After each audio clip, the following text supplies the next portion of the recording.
We're on TV? Hey, everybody. Welcome to our first official meeting of the school year. Today is Wednesday, July 1st. We had a very important day today. We have a new superintendent. I'd like to welcome Mr. Jun Chang to our staff. Hello and welcome. We also have a new board member, Ms. Christine Ferrazzani. I'd also like to welcome her. So your screen might look a little different, ours look a little different too, but we're happy to have some new faces on here. And we'd like to welcome them. We also are being joined by our athletic director, Ms. Carol Rossetto. And thank you, Carol, for joining us. We are going to jump right in. We have a public work session tonight, so there's no opportunity for visitors, but we have a few things we wanted to run through the community with. Starting with a policy that had been previously on our agenda in pre-COVID, and we had tabled it to go to committee with. So I first would like to say, on behalf of the board, thank you so much for the Athletic Advisory Committee, Mr. Rossetto, our administrators, coaches, and community members who sat on that committee from February forward. We got a lot done. We're happy to bring the policy back to the table so that the board could review it.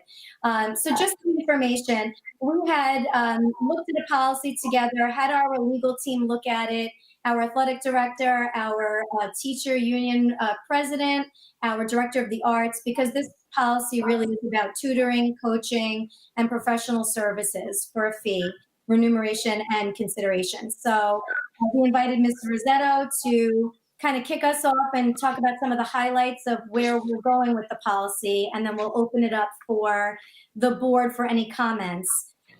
Just so the public knows, since we're putting it back on the agenda, we will have an opportunity for public comment at a future meeting, whether it's through, hopefully in person at some point, we'll get back in person, or through emailing in questions that we can read and answer for you.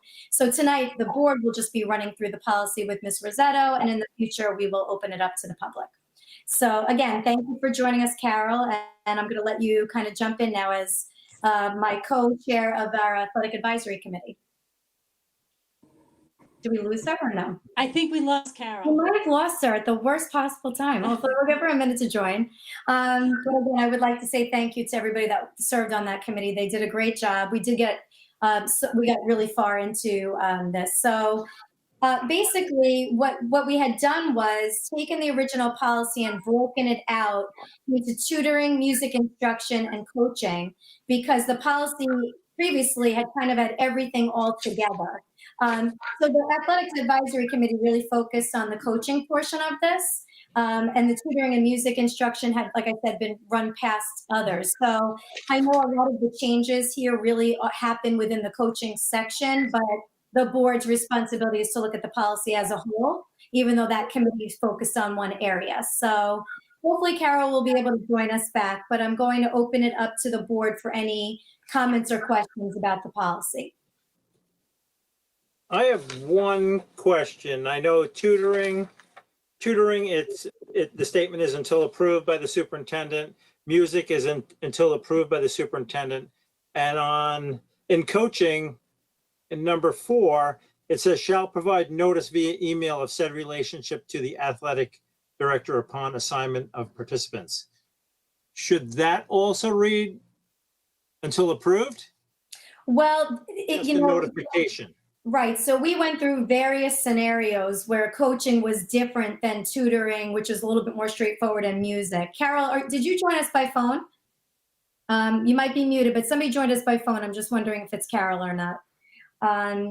So John, to answer your question, we had kind of tried to take all the scenarios where a coach may be involved and say which things would require them to fill out the form and which things are more of a heads up. So I think in that particular instance in number 4, it was a very specific thing that we're talking about that would require the email, but is a little bit more on the periphery of what we're trying to accomplish with the policy, but we're trying to cover every possible scenario. So this is a very specific scenario here, and that's why it's written that way. Of course, we can open it up for a discussion, but I just want to give you the background of how we got there. Yep. Does anybody have any questions? Even though it's different, I would like to see, well, we'll talk about it in the future, but be more consistent all the way through. Okay. I guess my question is, as I read through it, are we creating sort of different classes within our staff? So a teacher who's a music teacher or a tutorer can teach their, like, a Rockville Center student, but just not their student. But we're saying that a coach can't do that. Is that a problem, that we're treating equals differently? Well, the people on the committee and the coaches involved in it did not feel it was a problem, because the issue is sometimes in outside organizations, they may not know who may be on their team or trying out for their team. So it's a little different than current time where you're talking about a fifth grade teacher who has a student in class should not be tutoring them on the outside. They know that that student is in their class.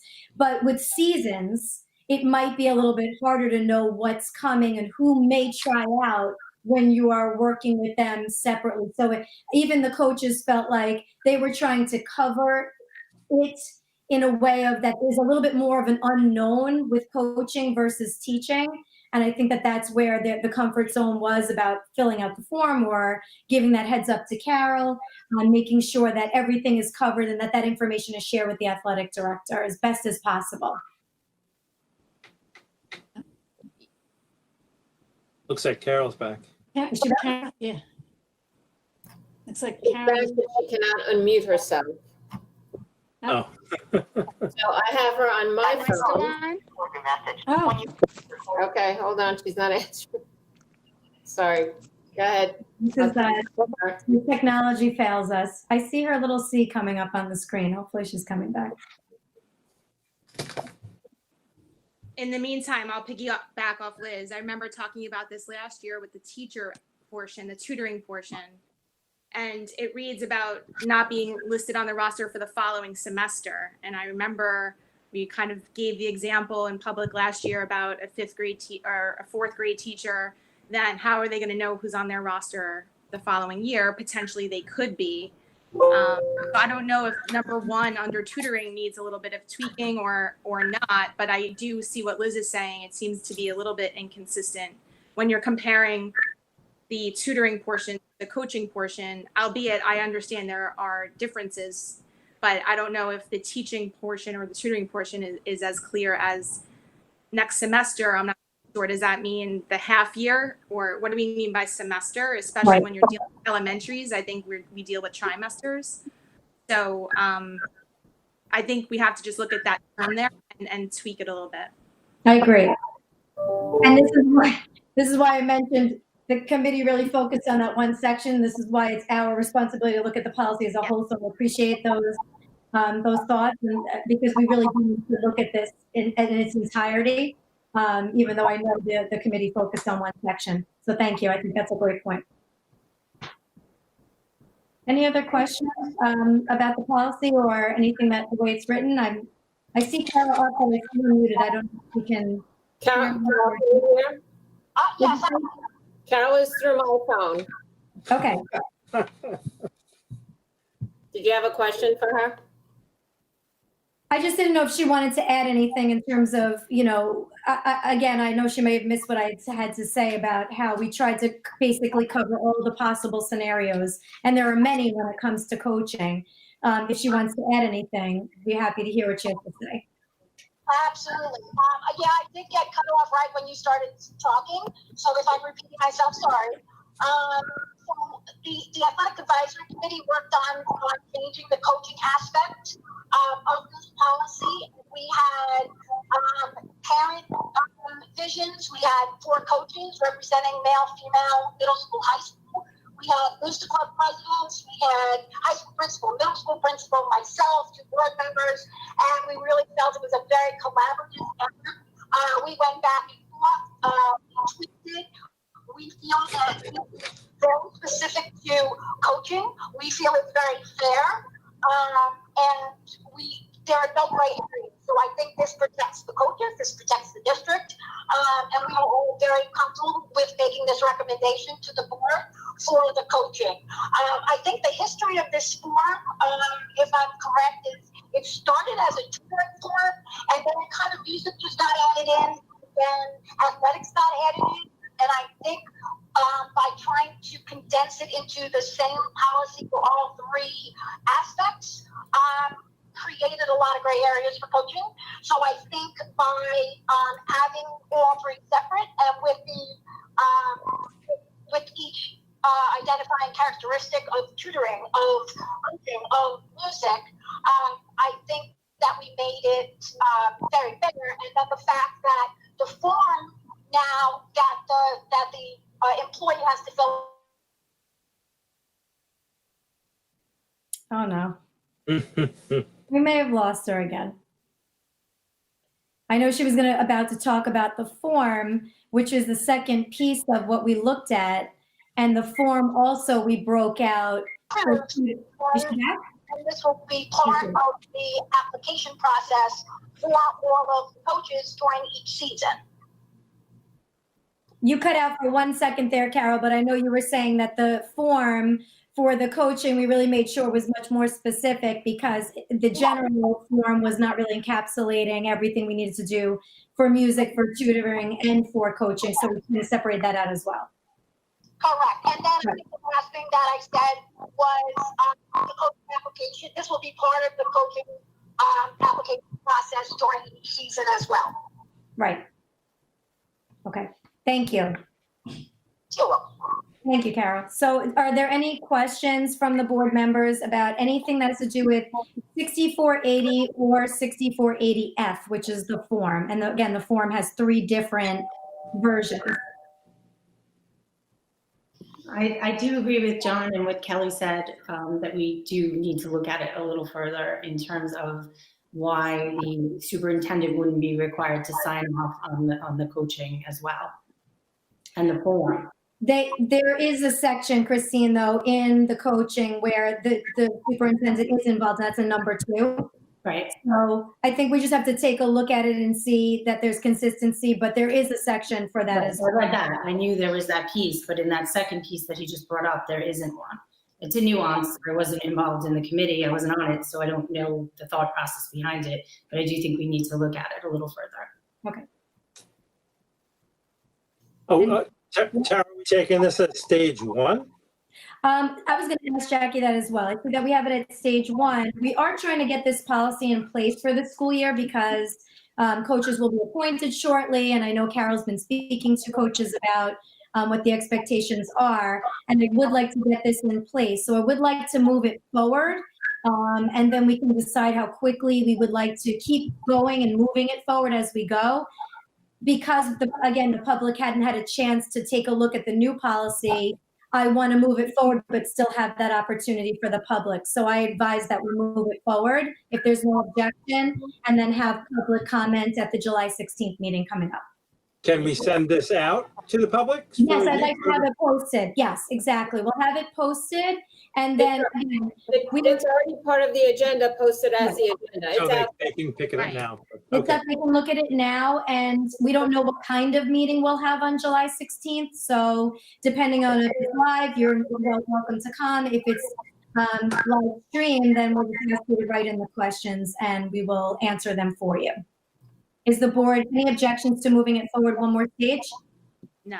No. No, No. I think it's the right move. I think we want this as a policy for the beginning of the year. So I think it's the right move. Madam President, Yeah, you have a question, Mr. Chang? yes, Madam President, if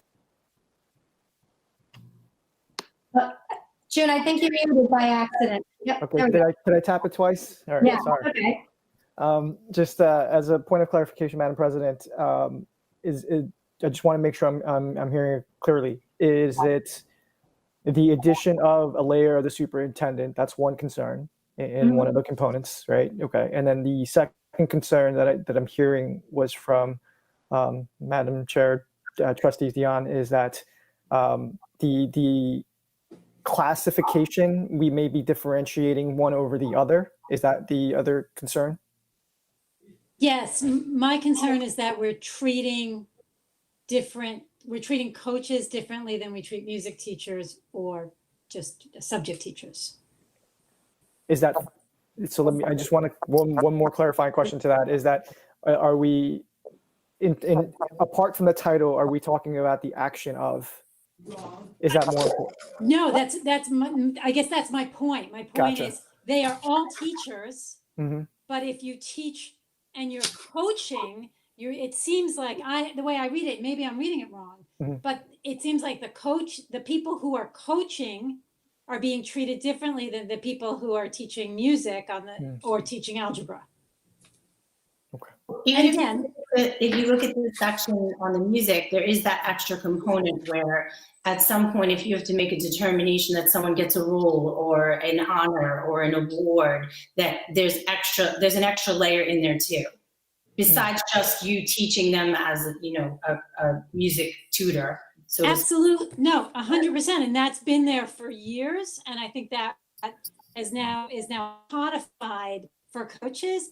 My issue is number one in coaching, that no individual who receives compensation as a coach can privately or semi-privately train students. Is that creating some difference between our teachers who are coaches and our teachers who are music teachers or tutors? I understand the concern. I think the conversation in the committee was more about creating the biggest safety net because of tryouts and seasons and things to cover ourselves and make sure that it's just not allowed.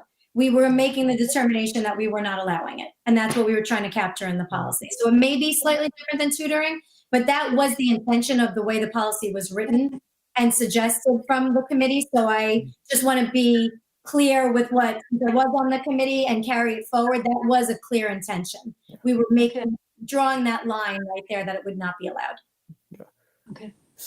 Okay, so I think I'm understanding it correctly. It's more of the causality of the opportunities than the actual. Okay. And I think to Kelly's point, we just need to get a clarifying in number one of tutoring for the length of time. We're talking about semesters. Let's get some clarification there as well. Okay, sure. All right, so I think that I didn't hear any objection to moving it forward to the next stage, so we'll do that. Again, on behalf of the board, I'd like to thank Mr. Rossetto and the entire committee. Thank you so much. It was a great experience. We're looking to continue that committee and move forward, and I really do appreciate all the work people did even remotely in the middle of everything going on, so thank you so much for all of that. So, Karen, you have somewhere to go. We appreciate you joining us, and feel free to jump off whenever you need to. Thanks so much. Thank you. Have a great night, everybody. Happy 4th Bye. of July, Carol. Okay, so now we're going to continue with our public work session. We have a summer reentry plan for staff. Superintendent Chang. Again. Okay, I just wanted to make sure I didn't click the mute button this time. Thank you, Madam President. I just wanted to update the board as well as the public as well and the staff in an effort to consistently work towards having a clear plan for the future, which is very unknown. And of course, we know that we get messages after we've already set a plan, which sets us back, and then we readjust, and then we set, and then it sets us back. So in an effort for us to maintain a progression as a school district, a forward progress, if you will, we also needed to look at the health of our staff and the safety of our staff and what that looks like in terms of a good methodical and caring approach to the people who are going to care for our students the most. So over the summer, what we were looking to do is to have a transitionary approach, a thoughtful approach, taking into consideration the safety as the highest priority in bringing our staff back. So part of the plan is, as we know, Nassau County has moved now into phase 3.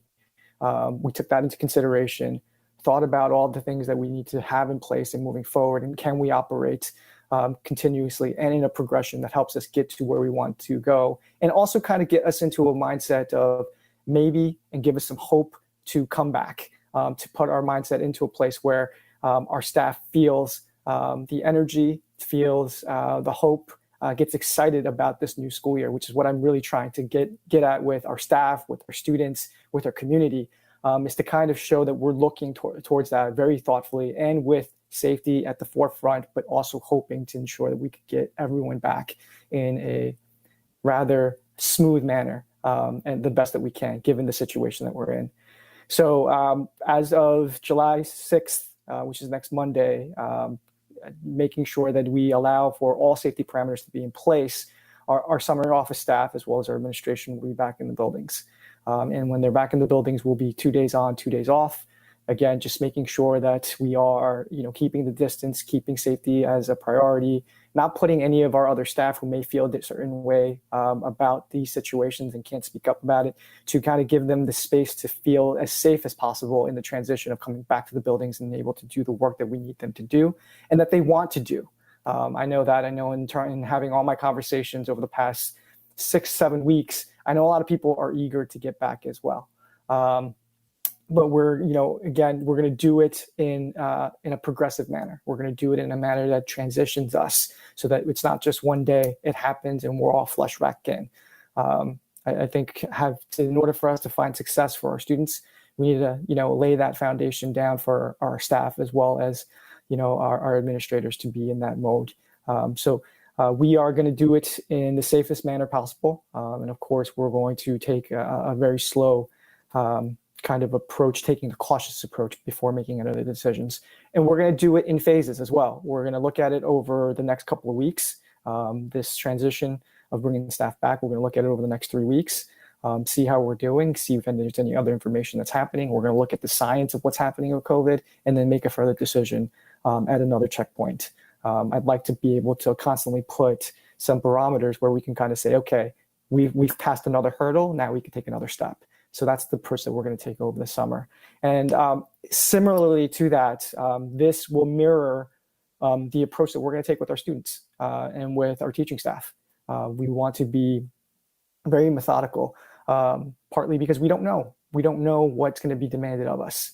I could tell you just in terms of experience-wise, a lot of times it may be left to this overarching broad kind of, this is what you need to do, and it's for us to find the details.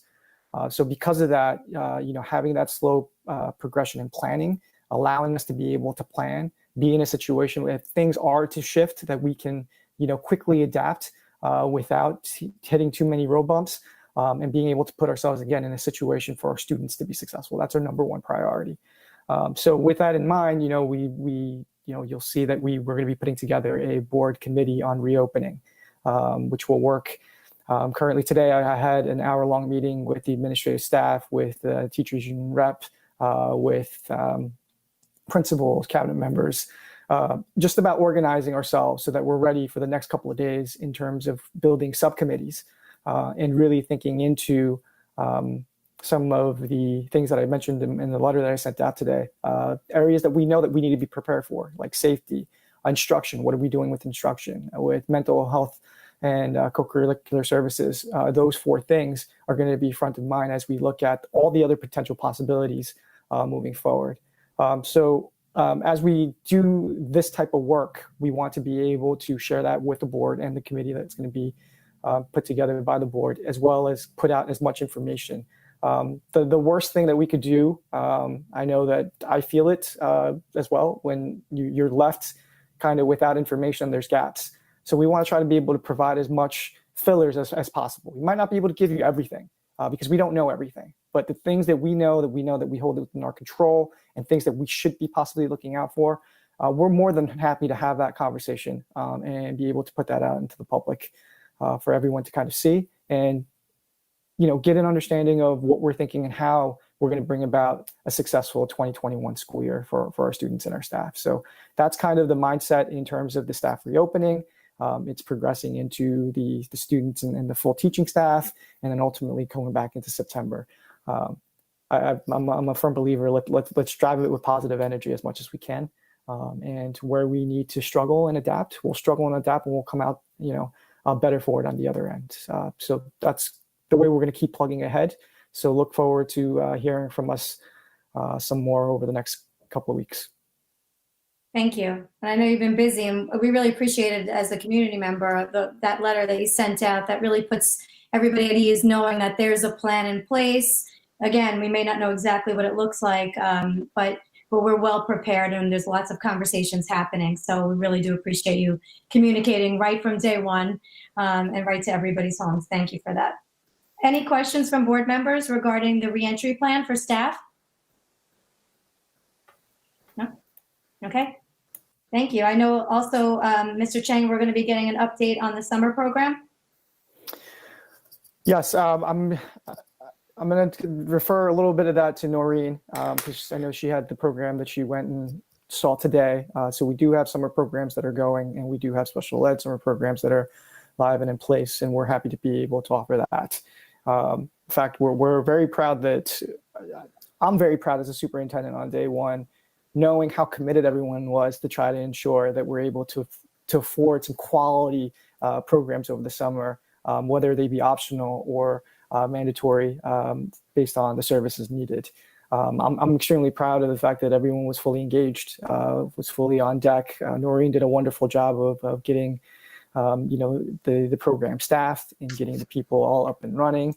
I know that she was there this morning, just overseeing how things are going. So, coming in feeling that way day one, and also being part of a lot of the information that she was putting out, was very reassuring. Again, what this kind of does for us is also, it's able for us in a small subset of groups that may come in over the summer, and also some of the online things that we may be doing, sets us up to, again, think a little bit more deeper about how we transition that into September, no matter what circumstance that we may be in. I also think Noreen and her team did a great job of looking at what possible potential needs might be over the summer. And that's a model that we should be taking forward right into the future, is that whether we're in person or remote, whatever it may be, what are the needs? What's the set point that we're starting from? Like we've had this whole pandemic, we have remote learning, and there's a lot that we've learned from remote learning, and a lot that we've heard from teachers as well as parents. What is our set point, and looking at that and being able to provide for our students from that set point. So I'm proud of the programs that we have in place, and I'll pass it over to Noreen to kind of talk about the program today.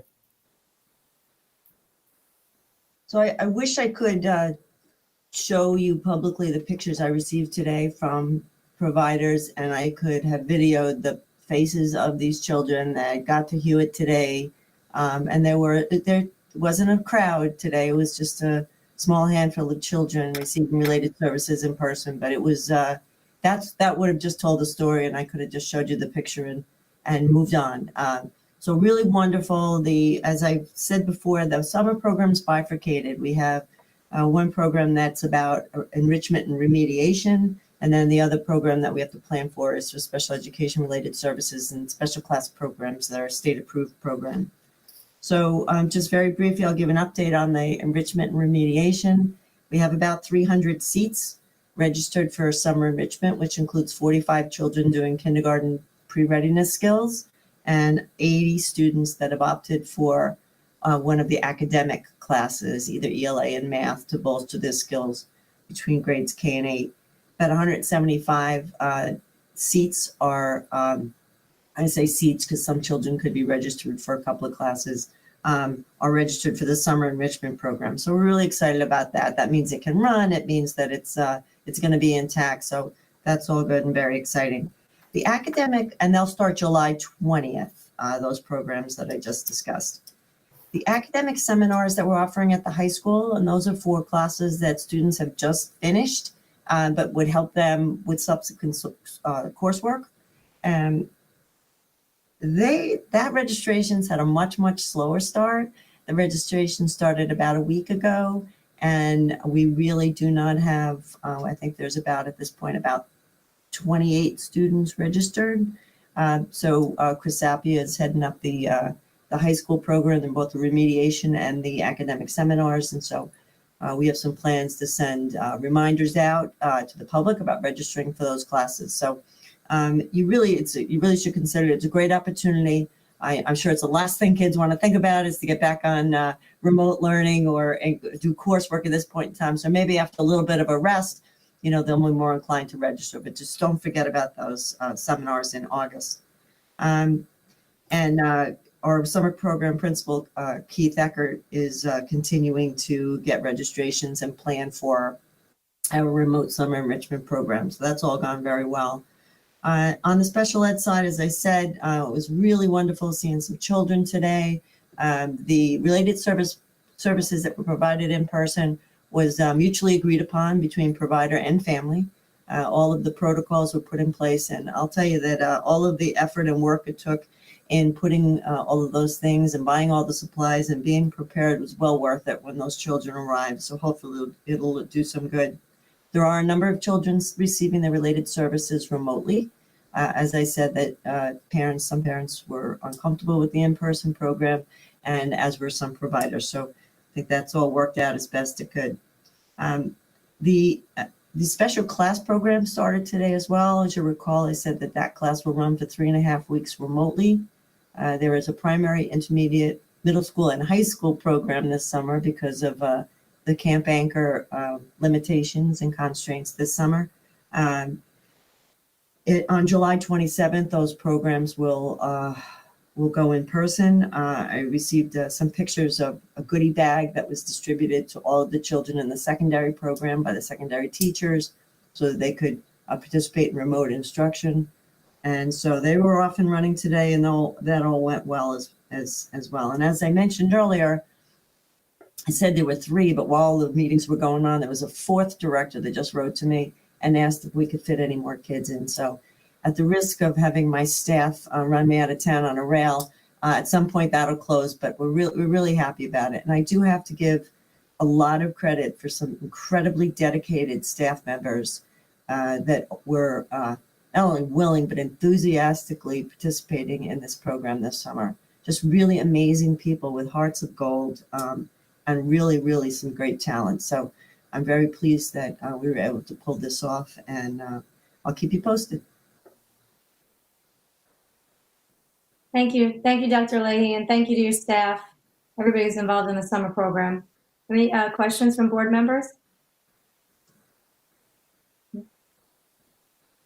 Noreen, the one question I had gotten from somebody, and I just wanted to clarify it for the public, you mentioned the academic classes for the high school. Those are classes we had offered every year, isn't that correct?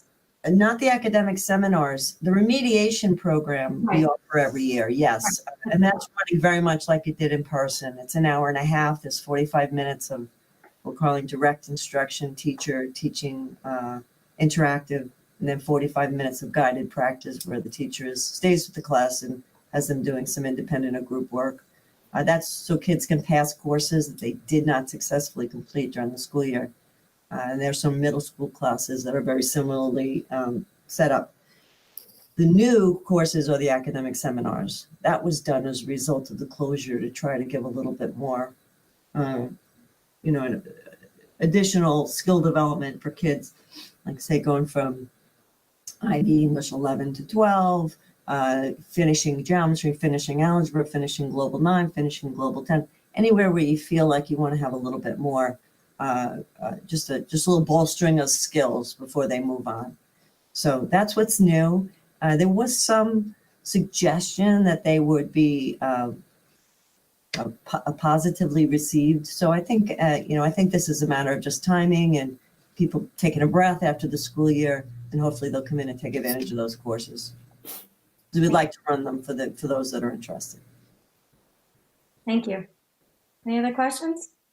Yeah, Nori, just real quick, I probably misheard you. The special ed programs that are over the summer, they're more than 3.5 weeks, aren't they? Yes, 3.5 weeks they'll be remote, and then 4 weeks they'll be in person. They're a total of almost 8 weeks. Okay, so they're starting now remote, and then they go in person. Correct. All right, thank you. It all sounds wonderful. Yeah, so it's a lot of hard work. Thank you very much. Anything else on that? Okay. So we have our board meeting schedule up for the year. It took us a long time to get our schedule together because of the late election and not knowing board members, and putting together 10 schedules is always very interesting. But just a couple of changes for the public's information. We actually typically would only have one meeting in August, and that would be our board tour. What we've decided to do is add a meeting in early August because of anticipating September return and whatever reentry looks like. The board made a decision to add an additional meeting to the summer calendar, and that will be in early August. And we're leaving the board tour date on the calendar, not really knowing what a board tour may look like at this point. So we're going to give more information about that as we go a little further into the summer. Otherwise, we have our meetings kind of plotted out for the year. So we, of course, if we have to make changes, then we will, but we are looking to adopt that calendar tonight. So are there any questions from anybody regarding the board meeting schedule?